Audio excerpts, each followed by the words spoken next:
తేనెతో ఇలా చేసుకోండి, చాలా చాలా బాగుంటాయి. పిల్లలు తింటారని చెప్పి నేనైతే చిన్న సైజ్ అయితే చేశానండి. మంచి టేస్ట్ వస్తాయి. అలానే చేసుకోవడం కూడా చాలా ఈజీ. ముందుగా ఒక మిక్సింగ్ బౌల్ తీసుకొని దాంట్లో 2 కప్పులు మైదా, కొద్దిగా సాల్ట్ వేసుకోవాలి. స్వీట్లో సాల్ట్ వేస్తే మంచి టేస్ట్ వస్తుంది స్వీటు. అలానే మరబెట్టుకుని నెయ్యి కూడా వేసుకొని 3 బాగా కలిసేలా కలుపుకోవాలి. ఈ విధంగా వండొచ్చేలా చూసుకోవాలండి. ఇప్పుడు దీంట్లో కొద్దిగా వాటర్ వేసుకొని చపాతీ పిండిలా కలుపుకొని పావుగంట సేపు పక్కన పెట్టాలి.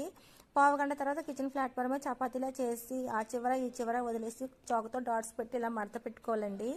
ఈ విధంగా మడత పెట్టుకున్న తర్వాత నేను ఆయిల్ ఆల్రెడీ పెట్టేసుకున్నానండి. ఆయిల్ కొంచెం మరిగిన తర్వాతను సిమ్లోనే పెట్టి వేపుకోవాలండి. ఇక్కడ పాకం కూడా రెడీ అయిపోయింది. 1 కప్పు బెల్లం, 1 కప్పు వాటర్ వేసి పాకాన్ని అయితే రెడీ చేశాను.